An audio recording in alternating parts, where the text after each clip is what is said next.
Funny how things come full circle. I remember that chilly morning in my living room, the one where they decided I was too much a burden to take to the sunshine. They'd left me behind, you see, assuming I'd just watch over the old family home, the one they already saw as their own, an early inheritance. They went off to paradise, all of them, even Arthur and Beatrice, who were a good few years my senior. When they came back, though, well, let's just say the house was gone, and so was I. My phone must have chimed itself, raw 43 calls, I heard later. Before we dive into that, though, maybe take a moment to hit subscribe and drop a line in the comments about where you're tuning in from. Anyways, back to that morning. Brochures for Maui were fanned out on my old pine coffee table, glossy promises of turquoise water.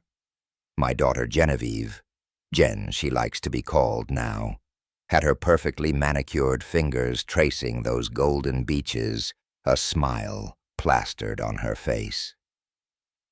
Liam, her husband, leaned over her shoulder, nodding along like a golden retriever mirroring its master.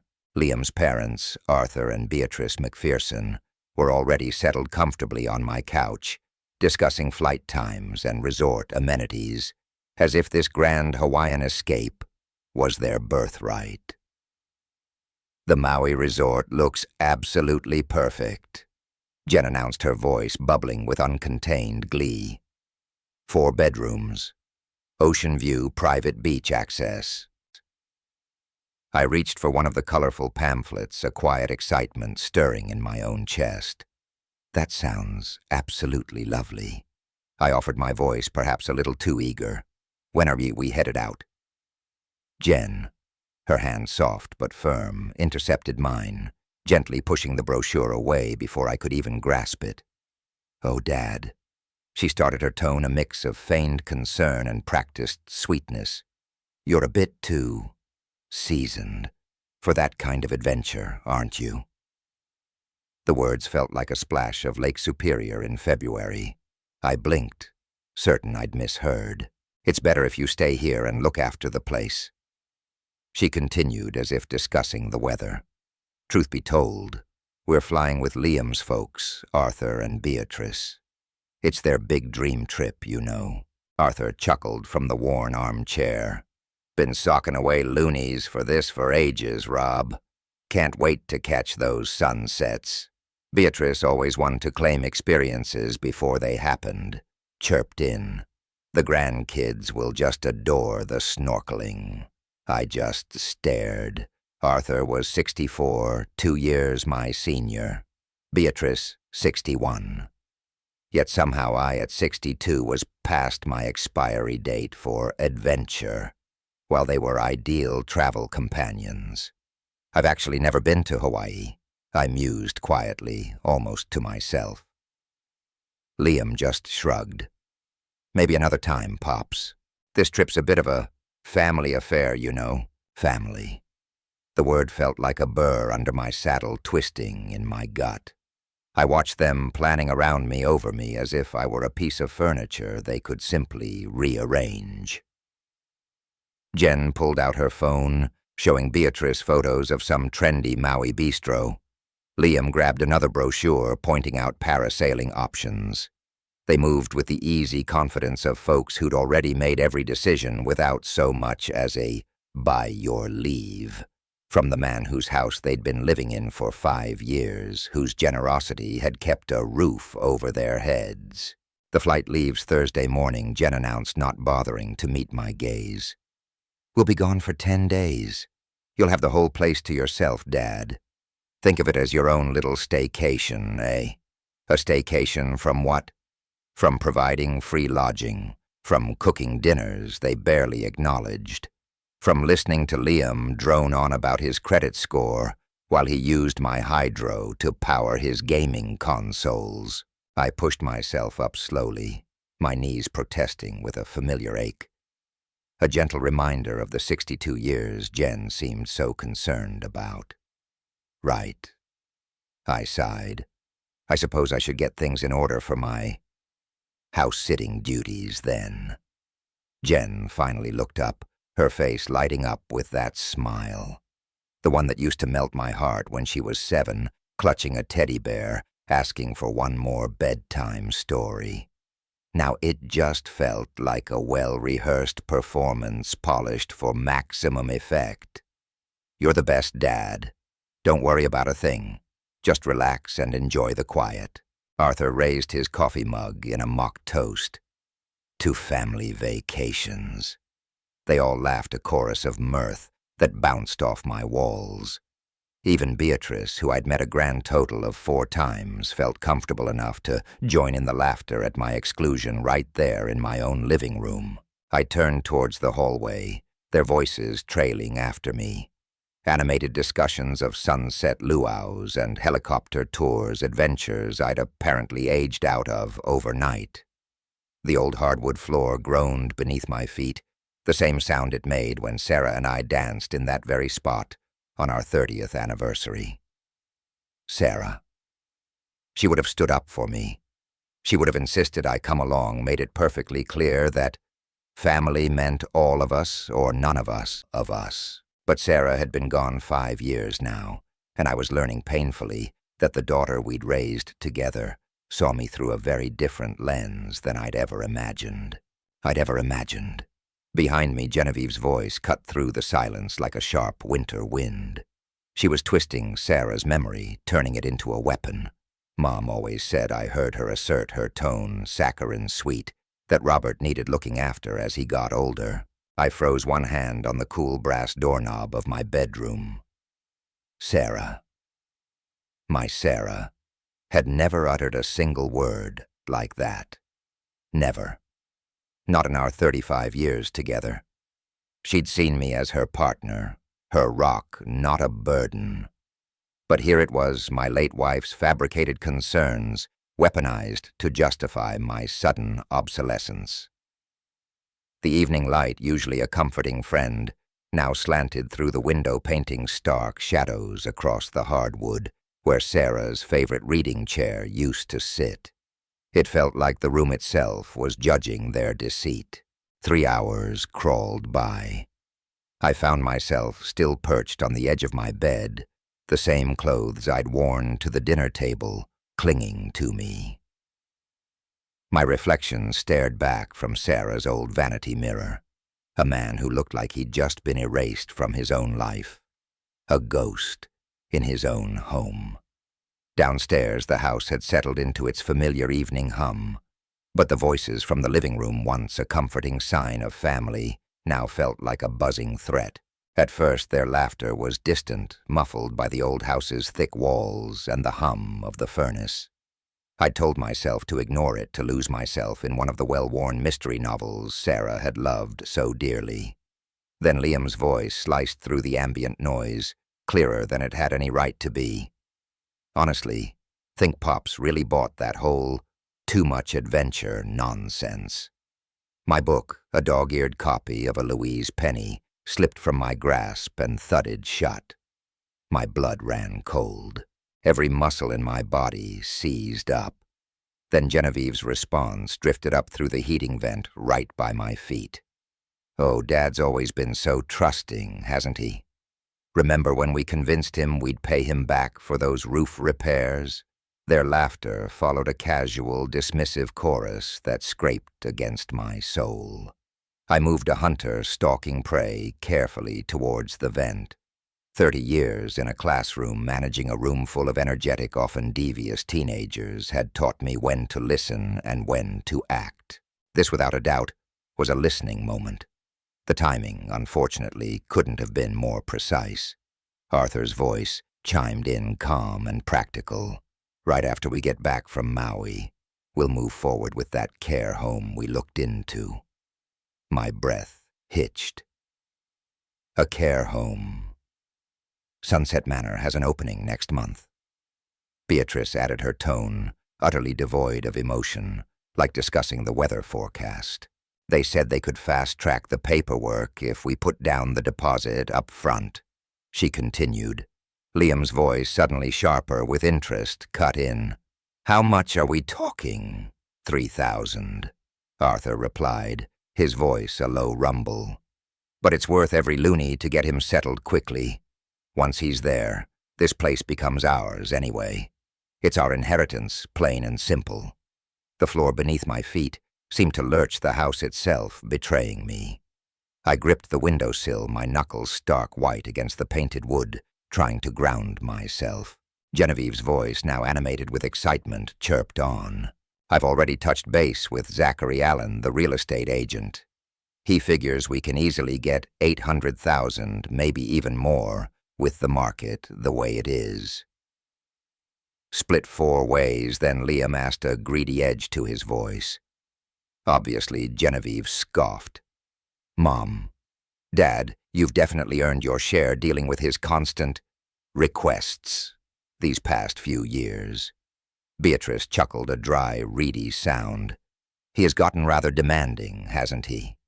Always pestering us about our plans, wanting to be included in everything." "The entitlement is unreal," Genevieve agreed, her voice dripping with disdain. "Like Robert, you're 62. Your adventuring days are behind you." I sank onto the bed, my legs suddenly unreliable, feeling like someone had pulled the rug out from under me. 5 years. 5 years I'd housed them. 5 years of grocery bills, utility payments, repairs, and maintenance, all while Liam looked for work, and Genevieve figured out her next big career move. They'd eaten my food, driven my car, borrowed my tools, and never once offered a genuine thank you, let alone any actual financial contribution. Liam's voice grew louder now, brimming with a disturbing kind of glee. "The best part is, he'll never see it coming. We've got him completely convinced we're just concerned about his well-being." "Dad always was too trusting," Genevieve murmured, almost fondly. "Your mother never said anything about your father being a burden." Arthur interrupted, his voice surprisingly firm, a brief, sharp note of discomfort in his tone. "That woman adored him. Well, she's not here to object, now is she?" Genevieve's voice had turned sharp, brittle, cutting. "And frankly, this is what's best for everyone. Dad gets professional care. We get financial security." Professional care.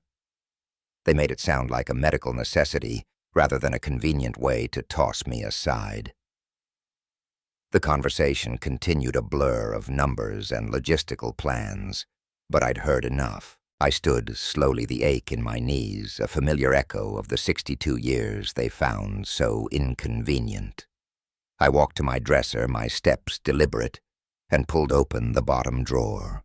Inside, nestled beneath Sarah's wedding ring, lay the deed to this house, the house I'd bought, with my teaching salary. The reflection staring back from Sarah's old vanity mirror wasn't just a tired 62-year-old man anymore. In the silent minutes I'd spent listening, a quiet transformation had taken hold. The invisible man, the one they'd treated as a fixture, was finally seeing himself again, clear and sharp. I gently closed the jewelry box, the soft click, a stark contrast to the thunder in my chest. Their voices, now distant, drifted from another part of the house, a low hum of oblivious planning. Sleep. That was a cruel joke.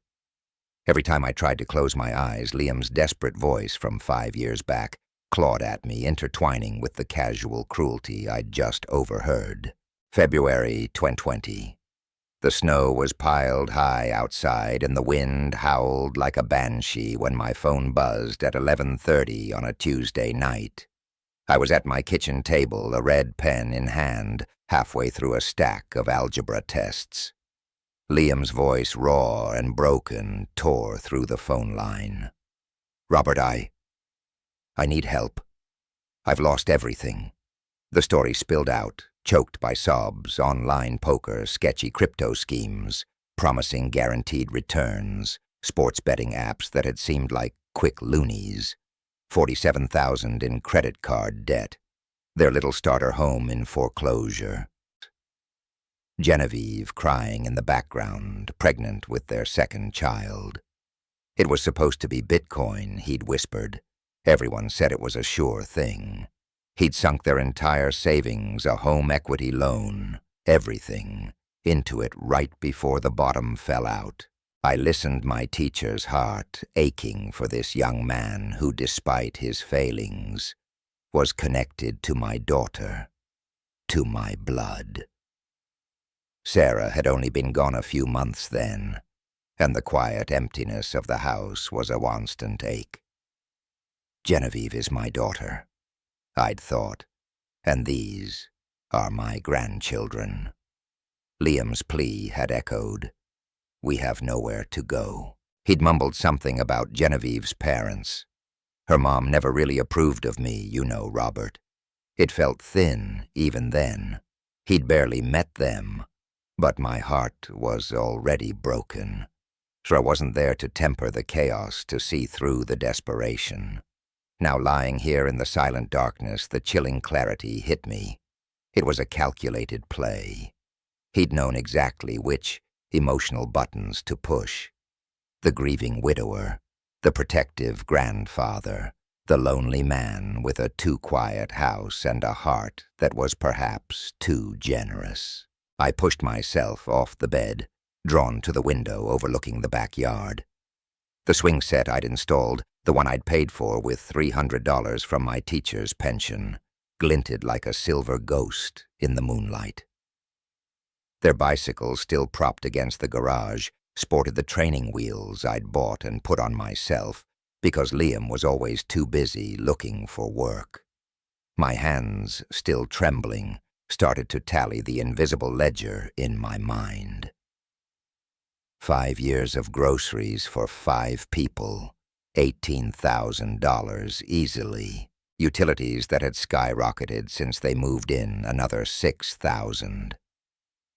The roof repair Genevieve had mentioned tonight, $14,000 after that last big storm. Medical bills when their insurance mysteriously lapsed car repairs for the vehicle they'd claimed as their own. It all added up. Over $60,000. $60,000 for people who tonight had called me a burden.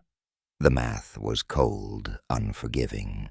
I'd supported them longer than some marriages lasted, and somewhere along the way their initial fleeting gratitude had curdled into absolute entitlement. I walked to my dresser, my movements purposeful now. From the top drawer I pulled out the small leather-bound notebook where I'd meticulously tracked household expenses since Sarah passed. It had been her idea, of course. You'll want to know where the money goes, honey, she'd said, practical as ever.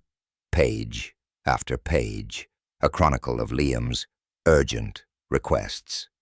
Genevieve's unavoidable needs, the children's must-haves.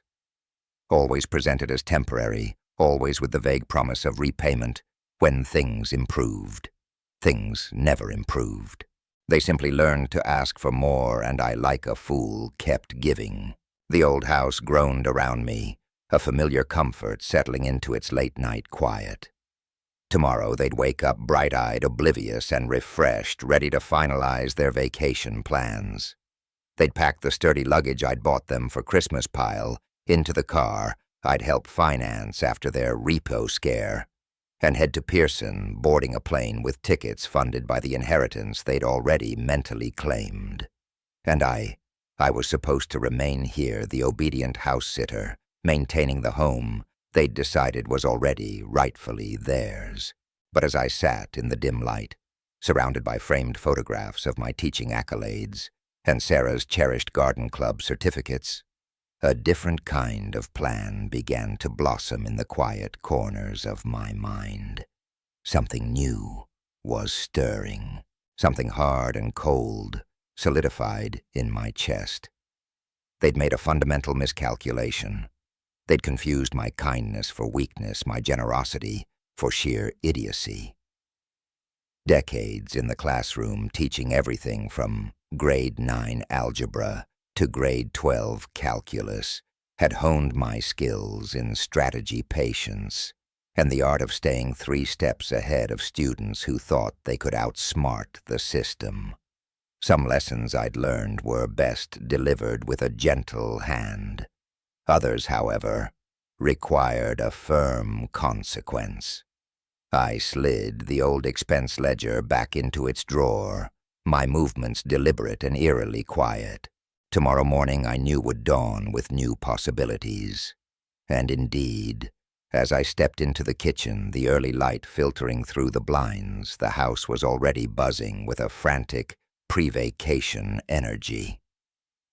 My daughter Genevieve stood by the counter, meticulously arranging boarding passes and travel documents into neat, crisp piles, a general marshalling her troops.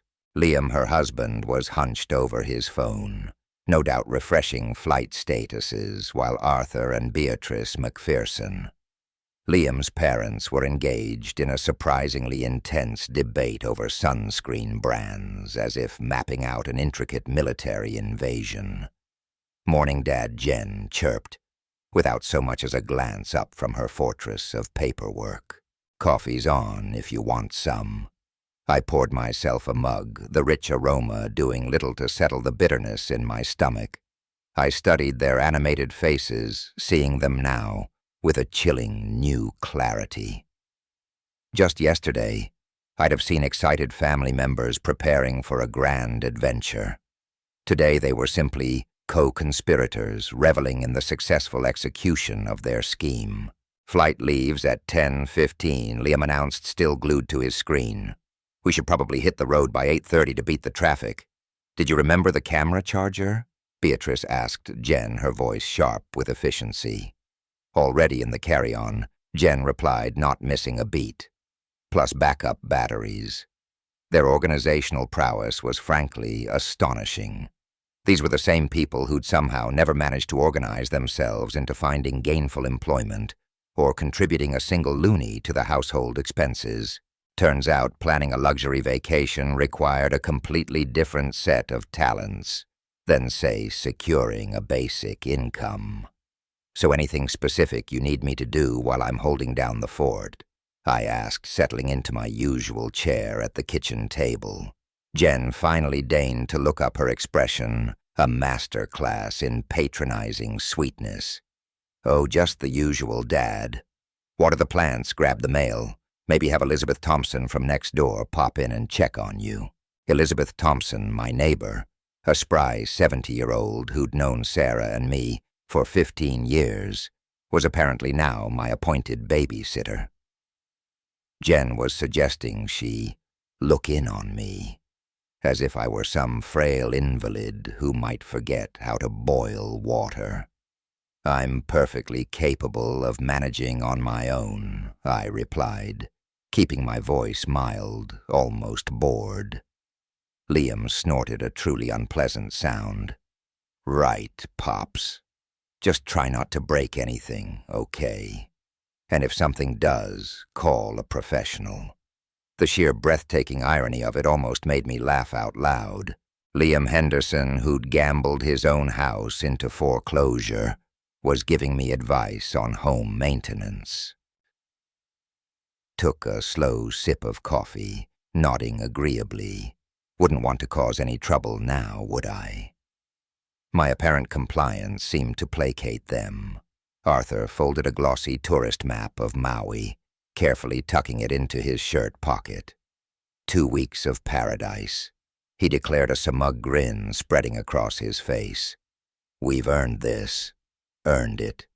Through 5 years of free rent, free meals, and an endless stream of financial loans they'd never once acknowledged, let alone paid back. The time will fly by," I assured them, feigning an agreeable sigh. "I might just catch up on some reading, maybe tackle a few things around the house." Jen's eyes actually brightened at this. "Oh, that would be perfect, Dad. You could start with the garage.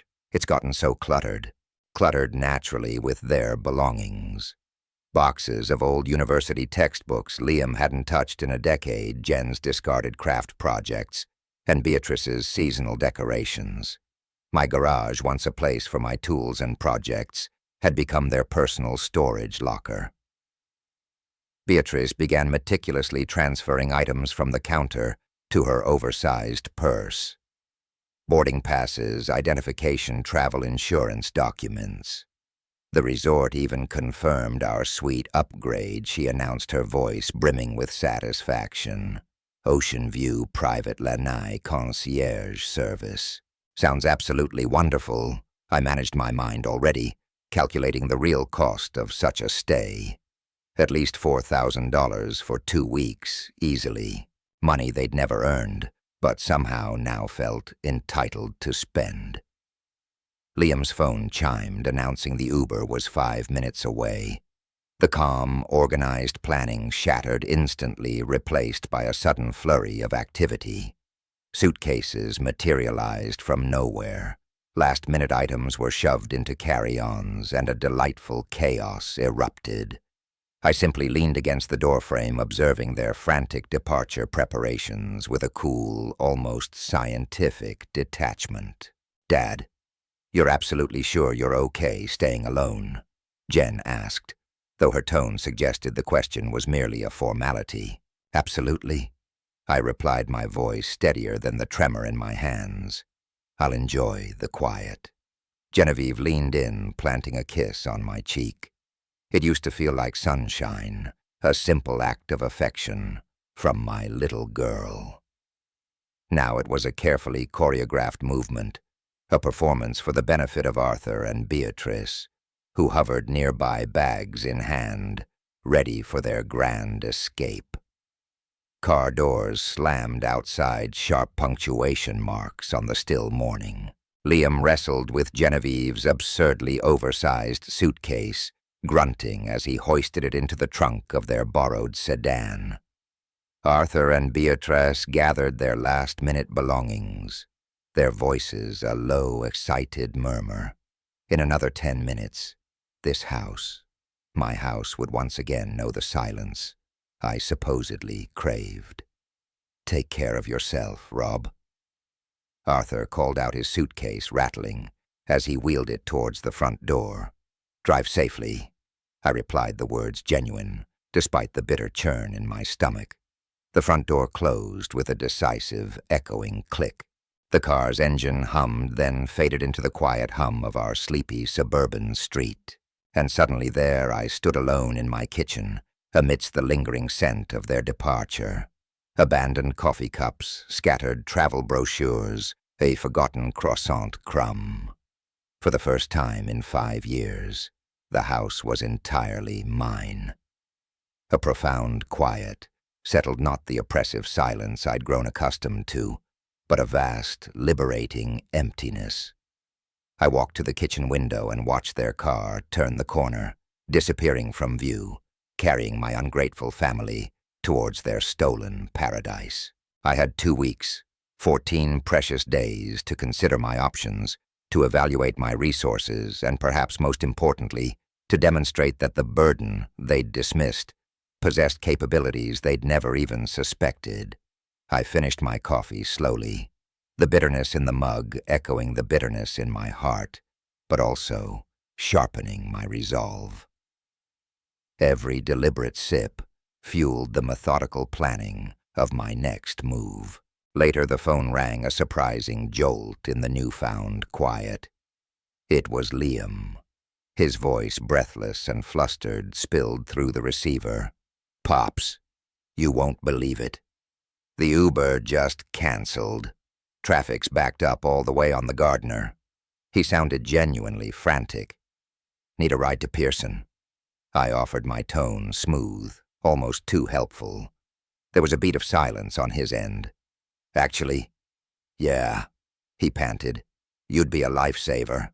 Lifesaver." The casual irony wasn't lost on me. This was it, one final performance as their helpful chauffeur, their reliable Pops. The drive to Pearson International took the better part of an hour through typical Friday morning congestion. I listened to their excited chatter about snorkeling excursions and sunset dinners, marveling at the ease with which they discussed luxury activities funded by my lifetime of savings. Remember to take pictures of everything I told them at passenger drop-off, the subtle double meaning hidden beneath my pleasant smile. I'd love to see Hawaii through your eyes. Genevieve hugged me briefly, a quick squeeze. We'll send postcards, Dad. Don't work too hard while we're gone. Liam grabbed the heaviest luggage, already half-turned towards the terminal. Thanks for the ride, Pops. You're a lifesaver. I waited until their figures disappeared into the terminal, swallowed by the bustling crowd, then drove home with a growing sense of anticipation. By 11:00 a.m., I was dialing the number Genevieve had mentioned in her overheard conversation. Zachary Allen, speaking a crisp, professional voice, answered. "Mr. Allen, this is Robert McGregor." I began, my voice clear and unwavering. "I need to sell my house as quickly as possible." A brief pause on the other end. "How quickly are we talking, Mr. McGregor?" he asked, a hint of curiosity in his tone. 2 weeks maximum, I stated, cutting straight to it. "I'm willing to price it aggressively for a fast sale." "That's ambitious," he mused. What's driving the urgency? I'd prepared for this question, rehearsing it in my head on the drive home. "Personal circumstances require immediate liquidity. I understand speed comes at a cost." His tone shifted, becoming more interested.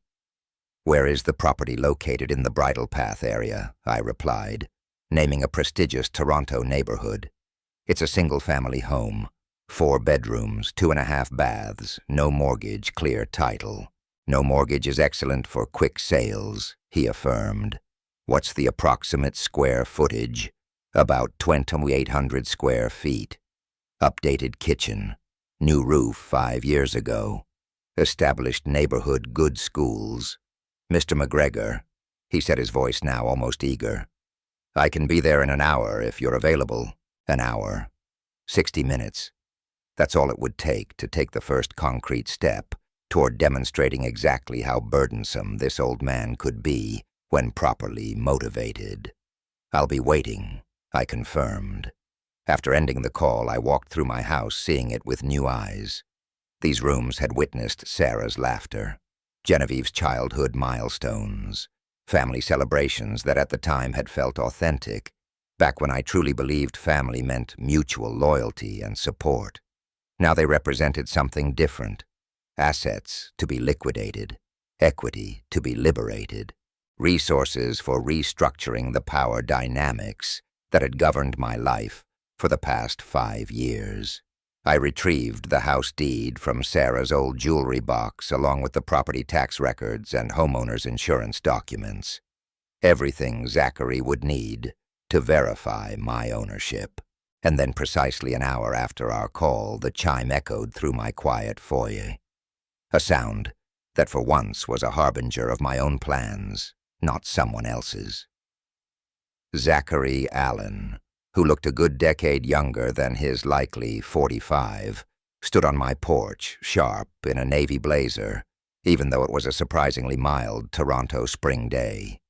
He held a sleek tablet and a measuring tape, looking every inch the focused professional ready to get down to business. "Mr. McGregor," he greeted, extending a firm hand.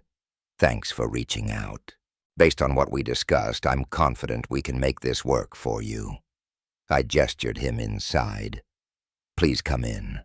I'll give you the grand tour." He stepped onto my refinished hardwood, his gaze sweeping the space, already tallying its worth. "Stunning home. These original floors are a real gem. The refinishing was well done, too. 5 years ago, you said?" "That was Sarah's doing." I explained a phantom ache in my chest. "My late wife. She was always adamant about preserving the house's character." Zachary nodded. "Smart woman. Original features, especially ones so well-maintained, significantly boost value." He tapped a few times on his tablet. "Before we dive in, let's talk logistics for your 2-week timeline. To move at that speed, we're looking exclusively at cash buyers, minimal conditions, and a price that's undeniably attractive. Are you on board with those parameters? I met his gaze, my resolve ironclad. Absolutely. For this speed trumps every last dollar. Excellent. He said, a genuine smile now.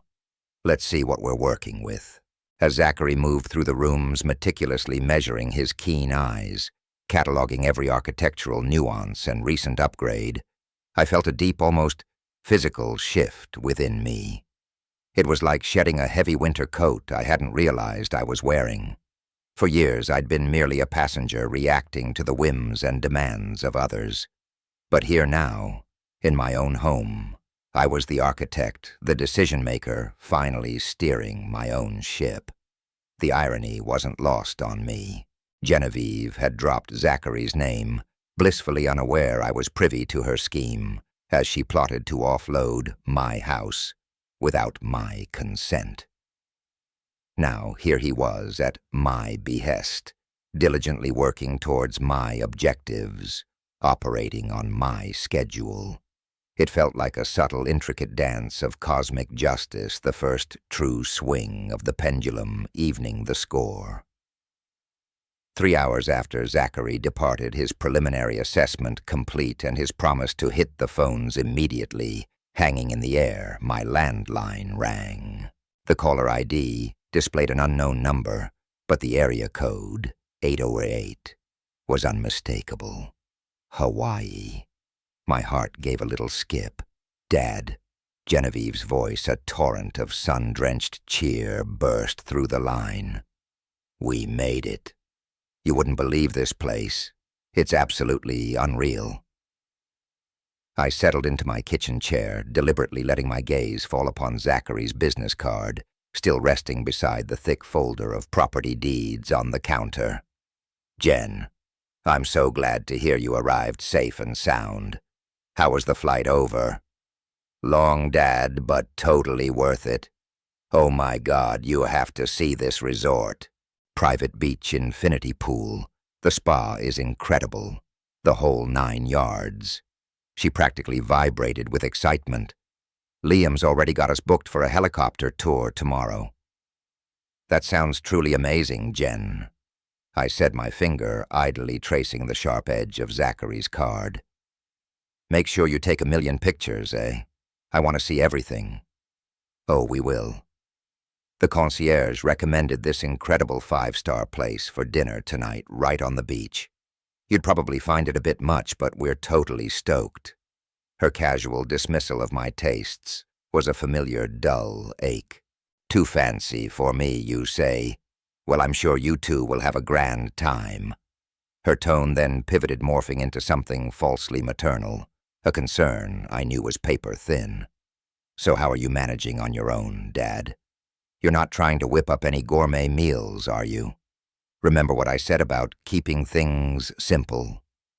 I glanced at the burgeoning stack of real estate documents.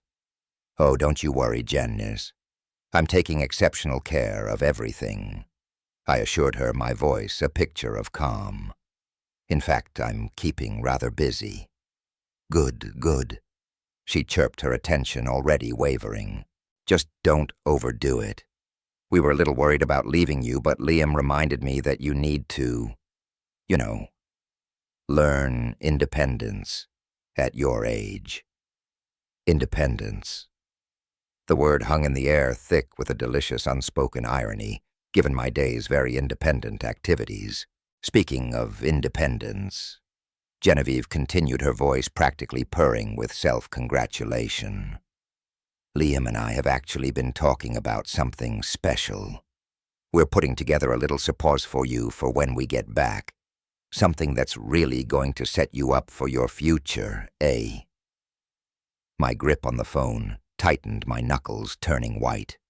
A surprise. The word tasted like ash. A surprise, you say?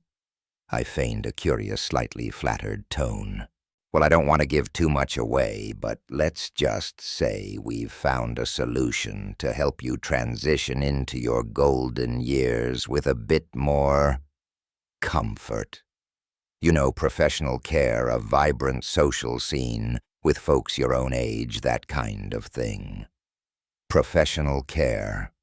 The same coded language they'd used when they thought I was deaf and dim-witted, plotting my quiet removal. How incredibly thoughtful of you both. I managed my voice impressively level. Actually, that's quite serendipitous timing, because funny enough, I'm cooking up a bit of a surprise for you, too. A short, dismissive laugh crackled over the line. Oh, Dad, what kind of surprise could you possibly be planning? I allowed myself a quiet, knowing smile. Well, Jen, if I told you it wouldn't be much of a surprise now, would it? Let's just say it's going to be something memorable. Let's just say I've been tending to some rather significant matters while you're off soaking up the sun.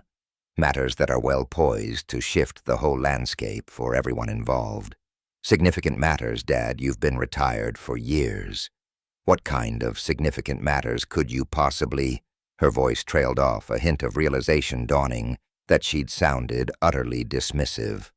I mean, that's sweet, Dad, but don't go straining yourself with whatever little project you've cooked up. You know, keeping busy. Little project. If only she truly understood the magnitude of the little project I was meticulously crafting. Don't you fret about me, I responded, my tone deceptively placid. I'm managing everything perfectly, actually. In fact, I have a sneaking suspicion you'll be absolutely floored by what I've managed to accomplish by the time you get back. Well, just take it easy, eh? We'll give you another ring in a few days to see how you're doing.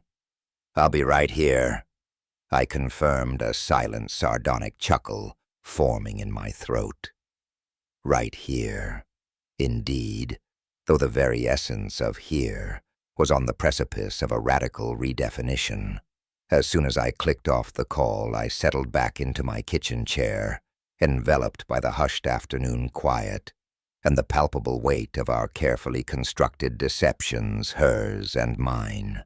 Genevieve, my own daughter, was busily orchestrating my quiet removal to a care home, absolutely convinced I'd remain blissfully ignorant of their intricate scheme. Simultaneously, I was meticulously preparing to divest myself of the very house they viewed as their rightful inheritance, equally certain they'd never anticipate such a definitive maneuver from their alleged burden. We were two ships passing in the night, each laden with surprises, each side utterly convinced of its tactical superiority. But only one of those ships, I knew with crystalline certainty, was truly steering its own course. I picked up Zachary's business card from the counter, a slow, knowing smile spreading across my face. Tomorrow the actual heavy lifting would commence. And sure enough, Sunday morning, just as the first rays of sunlight began to paint the sky, Zachary's call came through precisely at 9 o'clock, ushering in our first potential buyer.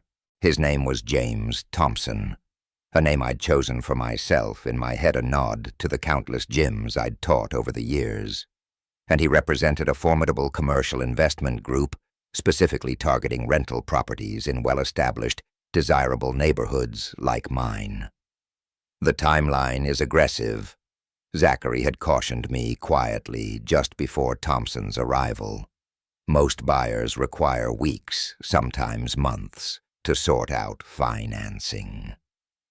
This gentleman operates exclusively with cash transactions, which is fantastic for speed, but he'll expect some significant flexibility on the price. Cash transactions. Absolute perfection for my condensed timeline. Thompson rolled up in a sleek silver BMW, exuding an air of understated wealth in his designer casual wear, and clutching a slim leather portfolio. He was likely in his mid-50s, his handshake firm and confident, the kind of practiced efficiency that spoke volumes about countless successful property acquisitions. Lovely neighborhood, he remarked, his gaze sweeping across my front yard with a calculating precision. And this house has excellent bones, MacGregor. Walk me through the key selling points, eh? I guided him through the house room by painstaking room, meticulously pointing out the gleaming, refinished hardwood floors, the thoughtfully updated kitchen, the sturdy, recently replaced roof. With each feature, I highlighted a faint phantom ache stirred within me. It felt strangely like I was betraying Sarah's memory, but I pushed through with a steely, almost clinical determination. The master bedroom, as you can see, benefits from exceptional natural light. I explained, drawing open the blinds that Sarah herself had carefully selected some 15 years prior. A small detail I couldn't help but notice. And original crown molding throughout, I added, gesturing upwards. Thompson nodded his stylus, tapping quietly on his tablet. What's the motivation for selling, Mr. MacGregor? Zachary indicated a rather urgent timeline. I'd run this answer through my head a dozen times. Personal circumstances necessitate immediate liquidity. I'm prepared to price the property very competitively for a rapid close. How competitively? He probed, his eyes meeting mine. That Mr. Thompson, I replied, a small, subtle melee playing on my lips, depends entirely on your capacity for an immediate timeline. We completed the comprehensive tour in just under 30 minutes. Thompson assessed every detail with the cool, analytical detachment of a seasoned investor, his mind clearly whirring with calculations of rental potential, renovation expenditures, and long-term value appreciation. His interest felt genuinely professional, his questions practical and devoid of any emotional sentimentality. The property certainly has excellent fundamentals, he concluded, shaking my hand firmly in the foyer. Let me crunch the numbers with my partners. You'll hear from me by tomorrow afternoon. After he departed, I allowed myself a flicker of cautious optimism. A cash buyer, a truly professional approach, realistic expectations for a quick turnaround. Perhaps my meticulous plan would against all odds unfold without a hitch after all. Monday afternoon, however, delivered a crushing blow that shattered that fragile optimism. I'm sorry, Mr. MacGregor. Thompson's voice came through the phone, crisp and devoid of warmth. After our analysis, the numbers just don't align with our investment parameters at the current asking price. My stomach dropped, a sickening lurch. What would align with your parameters? I managed my voice tight. Honestly, Mr. MacGregor, we're looking at about $60,000 less than your current asking price. The rental market in that particular area simply doesn't support higher acquisition costs for our model.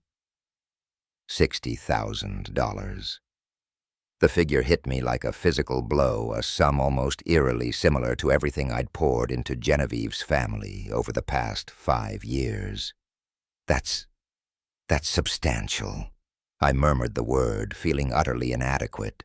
A chill crept down my spine, colder than a January morning in Winnipeg. James Thompson had laid out his terms, blunt and unyielding. I understand. Take all the time you need, Mr. MacGregor. My offer stands for 48 hours. The line went dead. I sat there in my kitchen, the silence amplified my gaze, fixed on Zachary Allen's crisp business card on the counter. $60,000. That's enough loonies to buy a decent cottage up north, or fund a year of travel, or just about everything I'd quietly funneled into Genevieve's family over the past 5 years. Was I truly willing to take such a hit to the wallet, just for the sake of proving a point, for a grand, albeit costly, act of independence? For a flicker of a moment, a sliver of doubt, as thin as spring ice, formed in my mind. Genevieve, after all, was still my daughter, my only child. Liam, for all his bluster and lack of ambition, was the father of my grandchildren. Maybe I was just a cranky old Canuck, overreacting to bruised feelings and a wounded ego. But then the memory, sharp as a sudden frost, cut through the doubt, their casual, dismissive laughter drifting up through the heating vent that night. The utter audacity of it. Plotting my quiet removal to Sunset Manor, a care home. They'd already lined up while living under my roof, eating my groceries, draining my savings like it was their personal ATM. They'd even contacted Zachary Allen, my real estate agent, thinking they could sell my house and pocket the inheritance before I even knew what hit me. It wasn't just a recent slight. This was a deliberate pattern. 5 years ago, when Liam and Genevieve had shown up on my doorstep, cold, broke, and full of excuses, they'd made a fundamental decision. I wasn't family to be cherished. I was a resource to be exploited. Well, every choice has consequences, and theirs were about to come due with interest.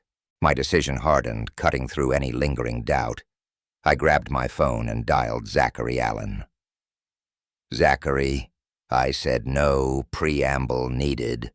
I'm accepting James Thompson's firm's offer."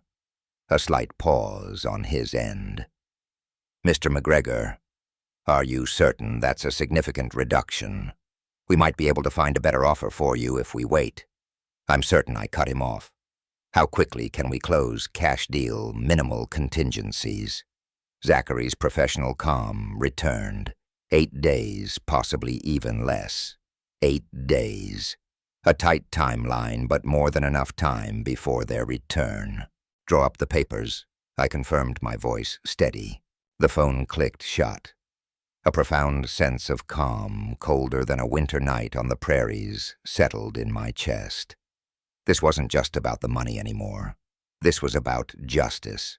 They wanted to treat me like a burden, an aging piece of furniture to be moved out of the way, fine. They were about to discover exactly how expensive that burden could be when properly motivated. The house they'd already claimed as their early inheritance gone. The 800,000 loonies they'd mentally spent disappearing right into my pocket, and along with it my willingness to subsidize their comfortable decades-long unemployment and their Hawaiian vacations. Some lessons, I reflected, were worth every single penny. And then some. Wednesday morning, the universe, it seemed, decided to offer me a little validation, a quiet attaboy. Zachary Allen's voice on the line was practically vibrating with excitement. "Mr. McGregor," he began, "I have remarkable developments. James Thompson's investment firm wants to expedite everything. They're offering an additional $10,000 above our agreed price for a guaranteed 7-day close." I set my Tim Hortons mug down on the counter with a soft click, my mind racing. They're offering more money.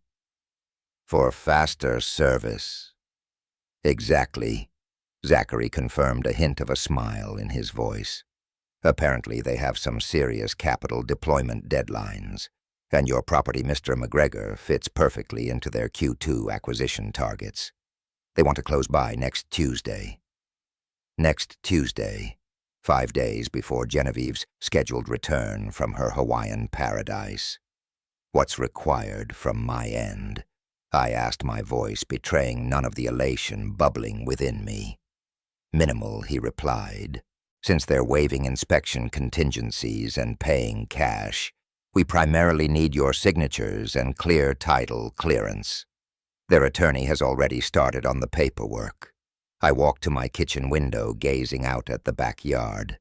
The old swing set I'd installed, the small vegetable patch where I'd tried to teach the kids about tomatoes. Soon other children would play here, their laughter echoing in a space that was no longer mine. At least not in the traditional sense. Their parents would be paying rent to James Thompson's investment company.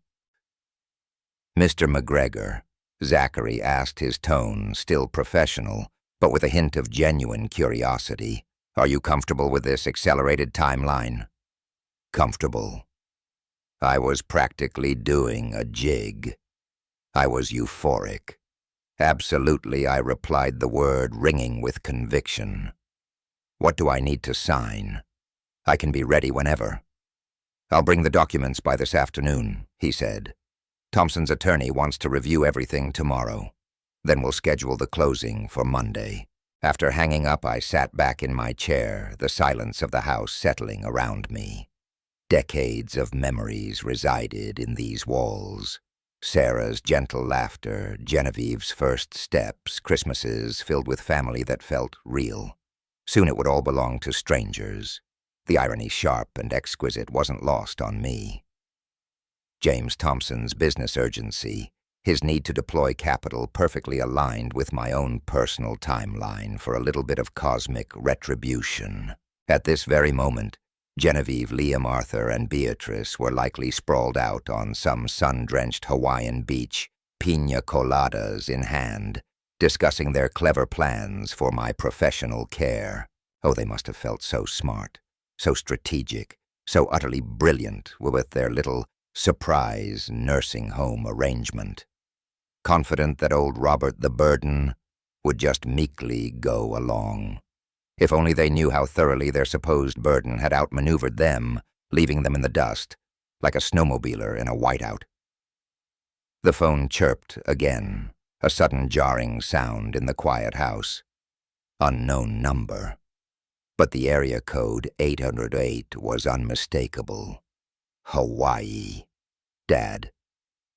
Liam Henderson's voice, a little breathless, came through the line. Genevieve must have been at the spa, getting another one of her treatments. How are you holding up back in the great white north, Pops?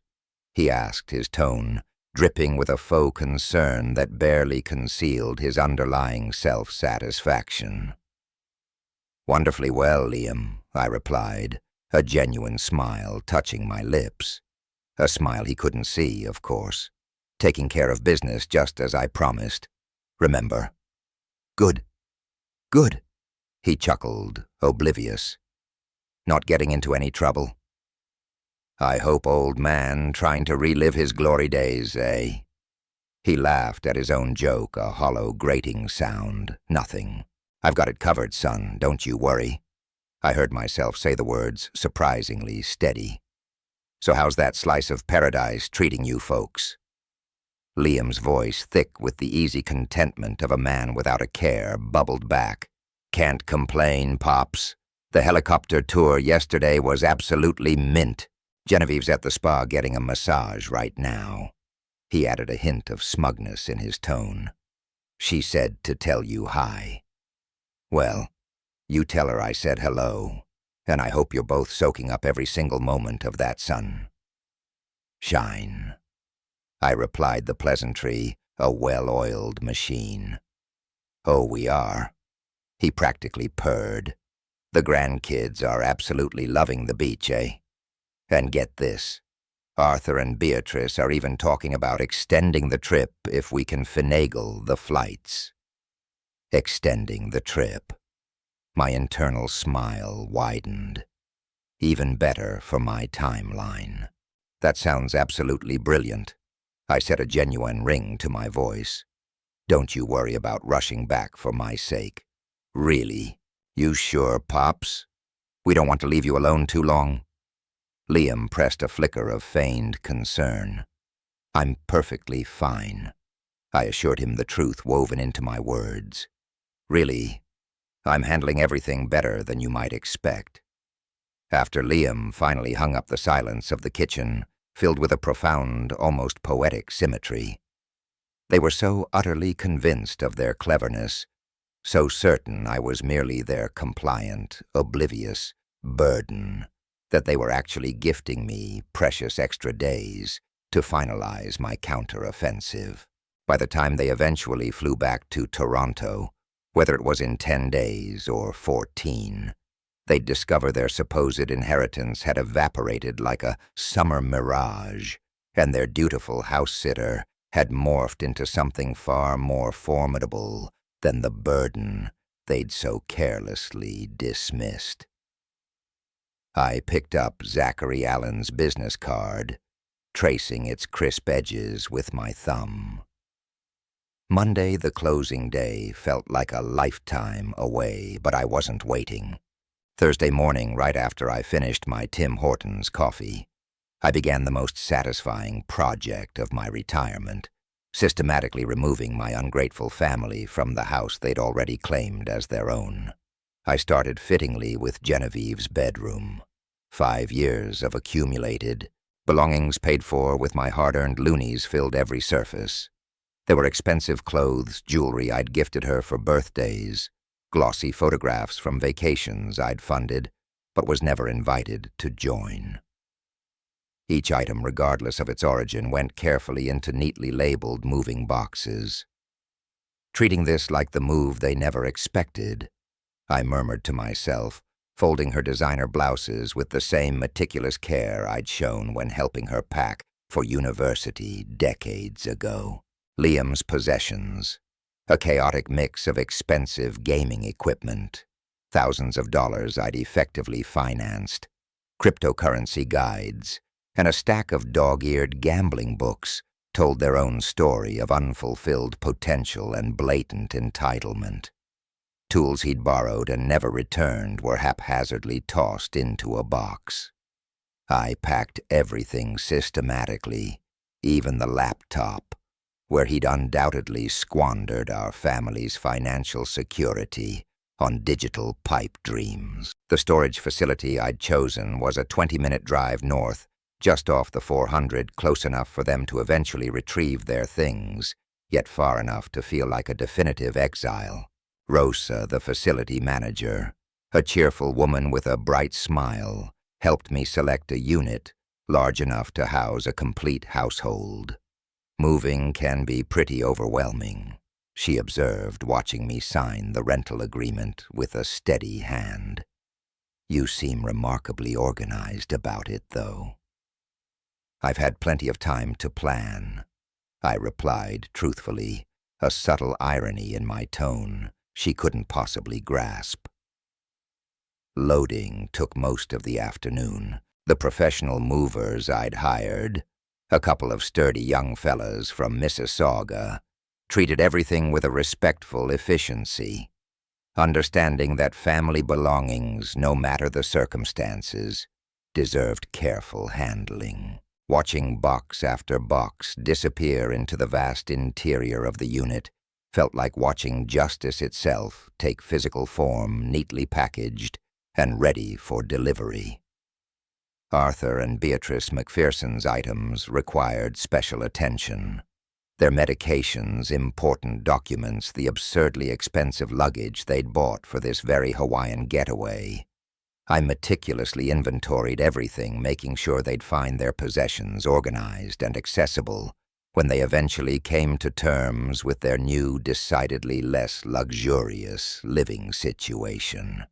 "That's quite a haul, eh?" commented Marco, one of the movers, as he secured the last of the furniture. "Family of 5. I answered simply, the words hanging in the air. The very last box contained Genevieve's childhood mementos. Her school awards, faded family photographs, art projects I'd saved for decades. My hands trembled slightly as I placed it gently into the storage unit, a profound sadness mingling with my resolve. These were the echoes of the daughter I'd lovingly raised, not the calculated woman who'd so coldly planned my disposal. After locking the unit, I handed Rosa an envelope containing 6 months' rent in advance. "Someone will be by to collect everything eventually," I explained, "probably sooner than they expect." By evening, my house, once a bustling, cluttered family home, had been transformed into something I barely recognized. It was clean, eerily empty, and ready for its new owners. Only my own belongings remained, my teaching certificates, still hanging proudly on the walls, Sarah's cherished photographs on the mantel, my well-worn collection of Canadian authors, the books that had shaped my thinking for 40 years. The apartment I'd leased nearby was humble, yet it felt like a palace. A snug 1-bedroom, a cozy kitchenette, just enough space for a man rediscovering what it meant to stand on his own 2 feet. As I carefully hung my shirts in the compact closet, a sensation washed over me that had been absent for far too long: absolute sovereignty over my own patch of earth. No more scrounging for a Tim Hortons donut, only to find my fridge raided. No more subsidizing Liam's endless gaming while he griped about the hydro bill. And certainly no one plotting my future behind my back as if I were some inanimate object to be shuffled aside. My cell phone chirped, startling me. The caller ID, a familiar 808 area code, glowed. Dad. It was Genevieve, her voice dripping with the kind of bliss only a Hawaiian beach can provide. She was probably lounging on their private lanai pina colada in hand. Just checking in, she chirped. How are you managing back in the frosty north? I let my gaze sweep my humble, yet profoundly peaceful new abode. Then it settled on the gleaming set of house keys, soon to be relinquished to James Thompson. Remarkably well, Jenna replied a profound truth in every word. Everything is precisely as it should be. That's fantastic, she gushed, already detailing her lavish day. We're having the most incredible time. The concierge even arranged a private dinner on the beach tonight. Enjoy every single moment, I urged her. My voice laced with a subtle, unreadable layer of meaning. Soak it all in. Make sure you create memories to last a lifetime, because come Monday, those memories are likely to be all that's left of the comfortable, carefree existence you've grown so accustomed to. I gently placed the phone back in its cradle, the silence of my new kitchen a comforting balm. Sipping my coffee, I allowed myself to savor the exquisite, almost poetic justice unfolding. They had been so eager to see me out of sight, out of mind. Soon they would learn with a clarity that only stark absence can provide precisely what that truly meant. Some lessons I'd always taught my students are only truly grasped through direct, sometimes painful experience. Monday morning dawned crisp and clear, carrying with it the undeniable hum of destiny. I sat in a small, well-appointed office, the air thick with the scent of fresh paper and quiet finality. Across the polished oak table, Linda Martinez, the notary, meticulously arranged the documents that would legally seal my carefully constructed retribution. James Thompson, the buyer, reviewed the last few pages with the cool, practiced efficiency of a man who'd acquired countless properties. Everything appears to be in order, Linda announced, her voice calm and professional. Miss McGregor, if I could just verify your identification one last time. I handed over my driver's license, watching her eyes flit between my photo and my face. 62 years old, retired mathematics teacher, about to conclude the most meticulously calculated decision of my entire life. Mr. Thompson. Linda continued. Pinnacle Investment Holdings certified funds have been verified. We can proceed with the closing. Zachary Allen. My real estate agent sat nearby, a quiet, almost imperceptible smile playing on his lips as he tapped away on his tablet. In 7 short days, he'd managed to navigate a timeline that most would call impossible, a true testament to the undeniable power of cold, hard cash and a deeply motivated seller. The deed transfer is our initial step, Linda explained, sliding a stack of crisp documents across the table. This officially transfers ownership of 142 Evergreen Lane from Robert McGregor to Pinnacle Investment Holdings. 142 Evergreen Lane. The address where Sarah and I had woven our dreams, where Genevieve had taken her first shaky steps, where laughter and tears and 3 generations of memories had permeated every nook and cranny.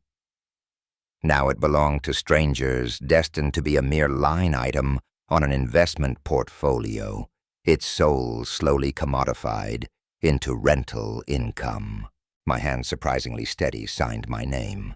Next, the property disclosure statements. Linda continued confirming the house's condition and any known issues. Known issues. Did the corrosion of emotional betrayal count as a latent structural defect? Did 5 years of quiet ingratitude, like an insidious rot, undermine the very foundation's stability? I initialed each page, my movements precise, methodical. Financial settlement sheet. James Thompson's calm voice interjected, sliding yet another document forward. Final purchase price minus closing costs and agent commissions. The numbers laid bare the narrative of the transaction. The purchase price adjusted by $60,000 for the expedited sale, a sum eerily mirroring every loony I'd quietly funneled into Genevieve's family over the past 5 years. Agent fees, legal costs, title insurance. Despite the reduction, the final amount still represented more liquid wealth than I'd held in one place since Sarah's life insurance payout 5 years ago. This money, I knew, would be the bedrock of my true independence, while Genevieve's family would be forced to confront the harsh realities of a life without my constant subsidy. Your signature here, Linda indicated, pointing to the final line, makes the sale legally binding.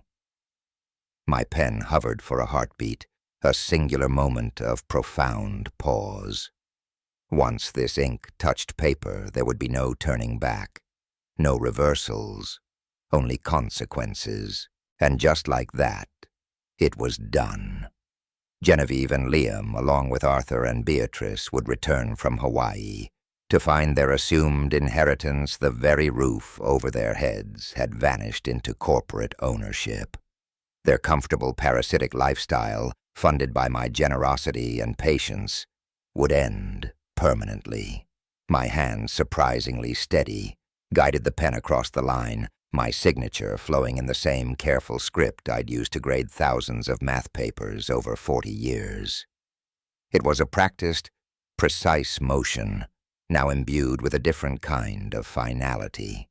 "Congratulations, Mr. McGregor," James Thompson said, his handshake, firm, his gaze direct.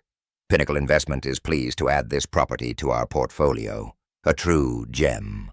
We shook hands, the retired teacher and the investment executive, two disparate worlds converging on a single devastating transaction.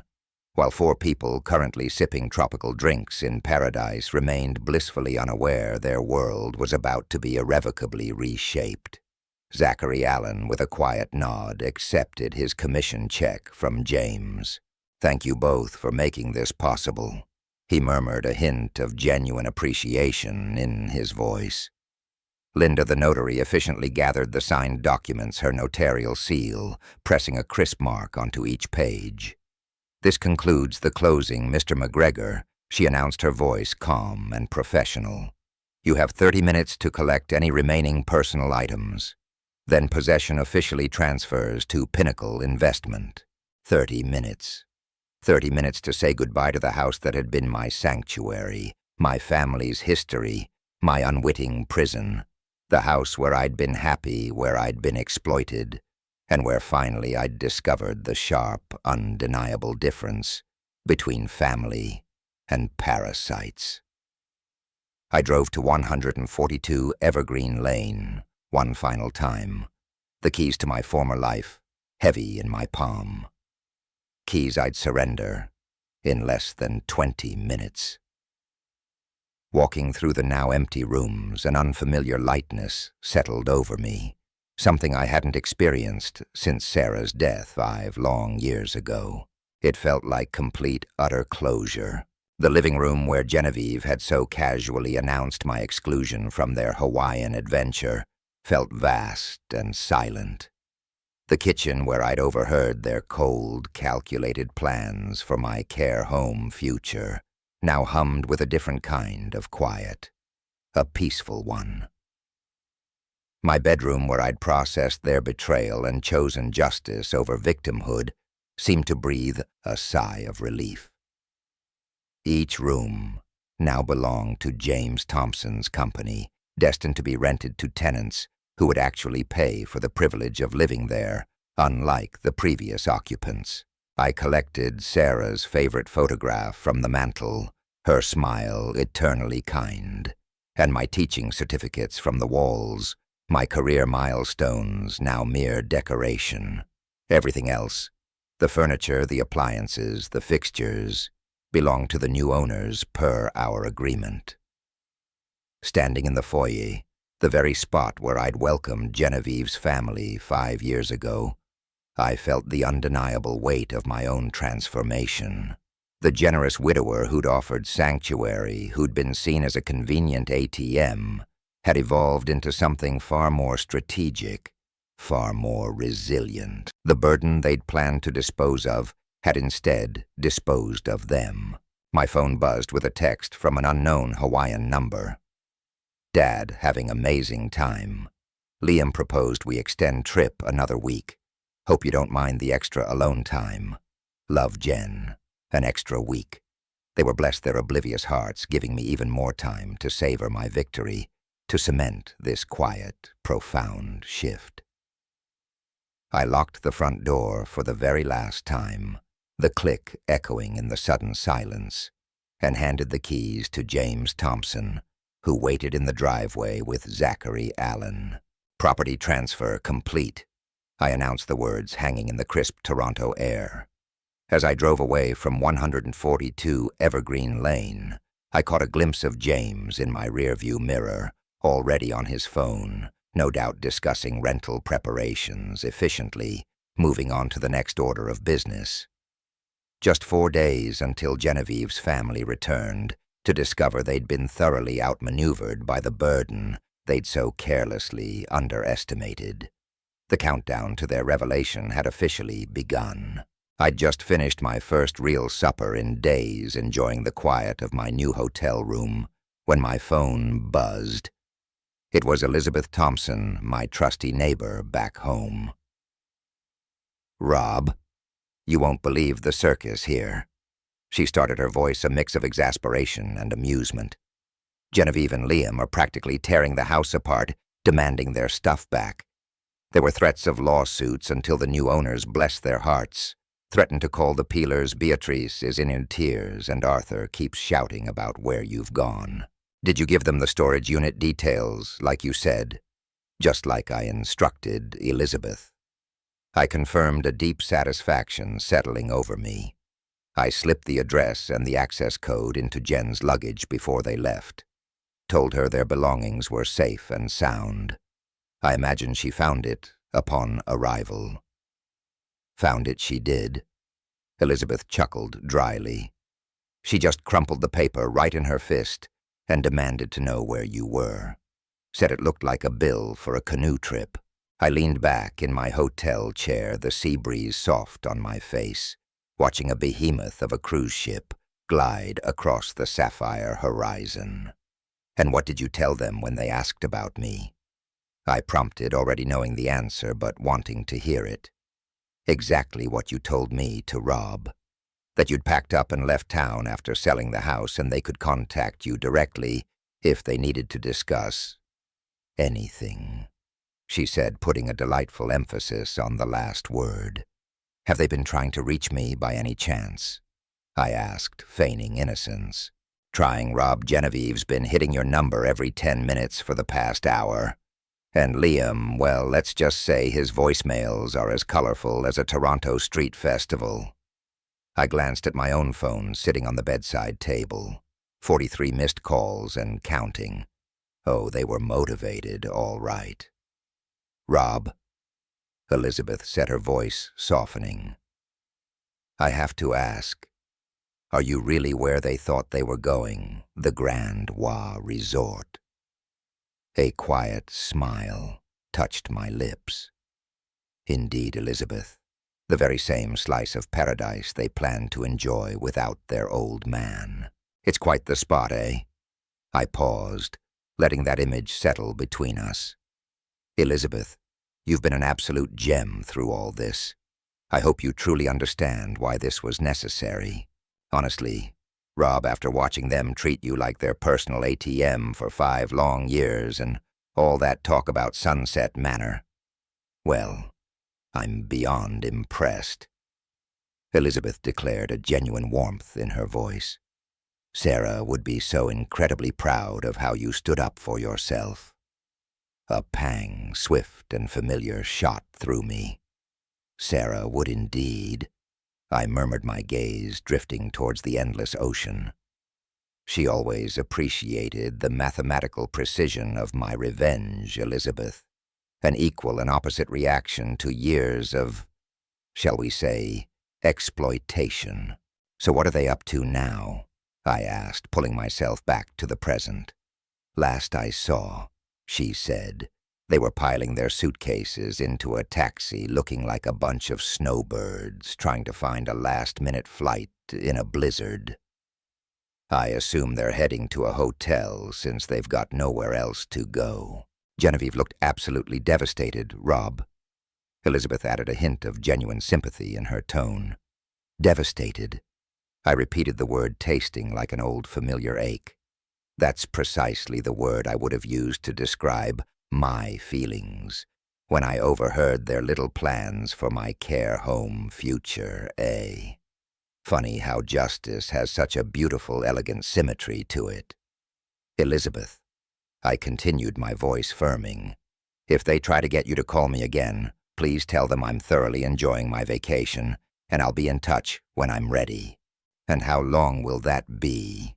she asked, a knowing chuckle in her voice.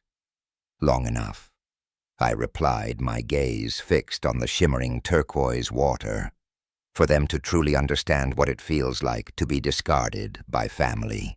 After hanging up with Elizabeth, a profound sense of peace settled over me, deeper than the ocean outside. I stepped onto my private lanai, inhaling the warm tropical air, the very air my family had assumed I was too old, too seasoned, to appreciate. Below, Canadian tourists, likely from places like Calgary or Montreal, frolicked on the white sand beach, a beach my family had thought I couldn't handle. Overhead, the helicopter tours Liam had so enthusiastically mentioned earlier in the week buzzed by carrying passengers on adventures I'd supposedly outgrown. My phone vibrated again with an incoming call from Genevieve. I let it ring, then another from Liam, and a text from Beatrice, succinct and demanding. "Rob, call us. We need to talk." I deleted it without a second thought. For 5 long years, they had controlled my life with their emotional puppetry and their endless financial demands. They had meticulously planned my future without so much as a "by your leave," assumed my compliance without my consent, and treated my generosity as if it were their birthright. Now I, Robert McGregor, held the reins.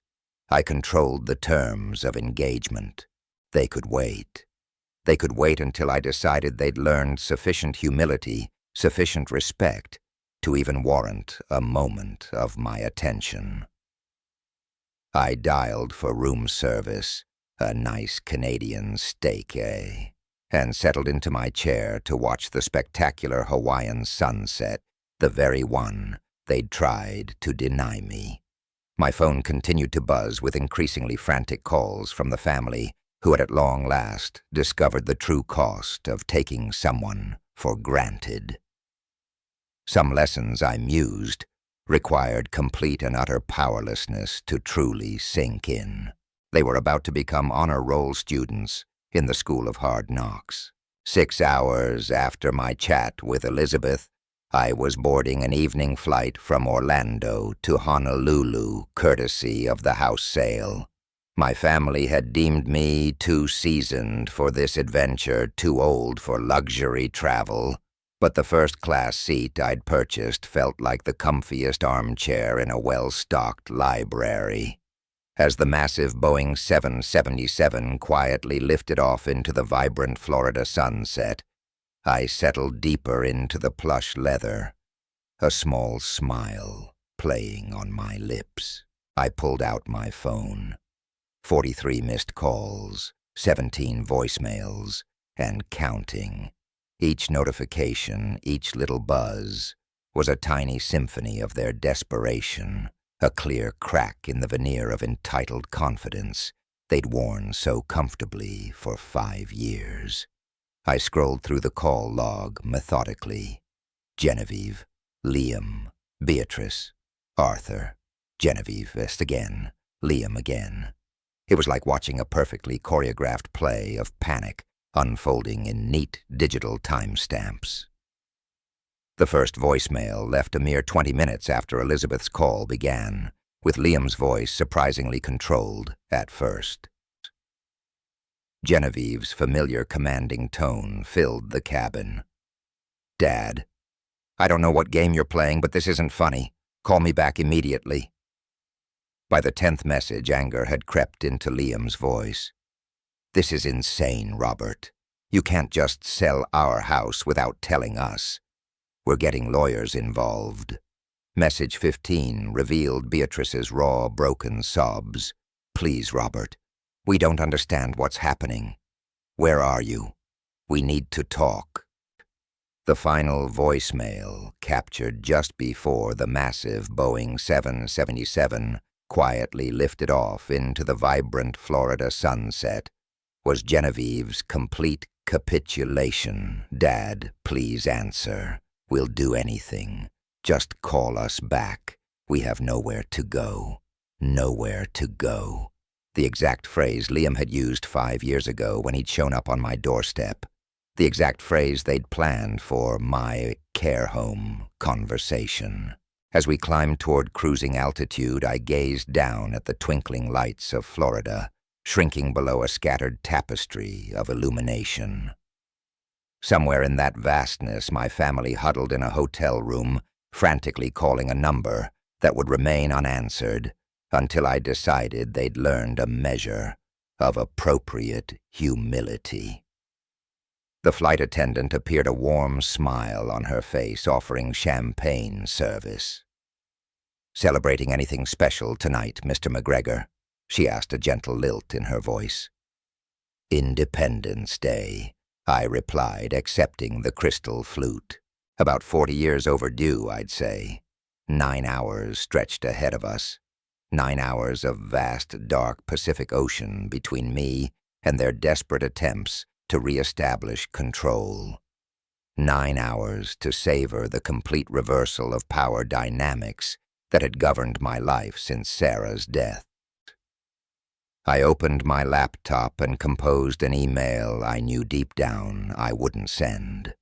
A letter explaining everything they'd done wrong, every moment of casual cruelty, every dismissive comment about my age and capabilities. The writing process felt profoundly therapeutic, cathartic, like grading papers on the most important and perhaps the most expensive lesson I'd ever taught. But they didn't deserve explanations yet. Explanations I'd learned from decades in the classroom came only after consequences, after understanding, after genuine remorse had replaced entitled anger. My phone buzzed again with call 44. Genevieve. Again. I watched her name illuminate my screen, then fade to black as the call went to voicemail. The cycle of desperation would continue throughout my flight, a quiet symphony of their unraveling while I settled back to enjoy the gourmet meal service they'd assumed I was too old to appreciate. Below us, the Pacific stretched endlessly, a dark, vast expanse of water, reflecting starlight like scattered diamonds. We were crossing time zones, leaving their crisis behind, with each nautical mile. By the time I reached Honolulu, they'd be waking up to their second day of self-imposed homelessness, their second day of truly understanding what it meant to be discarded by family. I deleted the unsent email and closed my laptop. Some lessons couldn't be taught through words. They required complete immersion in consequence, a plunge into the cold, clear waters of reality. My family was learning that bitter curriculum, now discovering what it meant to desperately need someone who no longer needed them. The math teacher in me couldn't help but appreciate the elegant symmetry of it all. 5 years of exploitation balanced by however long it took for genuine remorse to bloom. 5 years of taking me for granted, paid for with however many days of taking nothing for granted ever again. As the plane carried me toward a Hawaiian sunrise, I finally understood what Sarah had meant about knowing where money goes. It had gone toward the most expensive, but ultimately the most valuable education my family would ever receive. The price of learning that some burdens, when properly motivated, could bear far more weight and unleash far more consequence than anyone had ever imagined. My phone showed 46 missed calls when I finally turned it face down and fell asleep 30,000 feet above their world of consequences, heading toward the very paradise they'd thought I was too old to enjoy.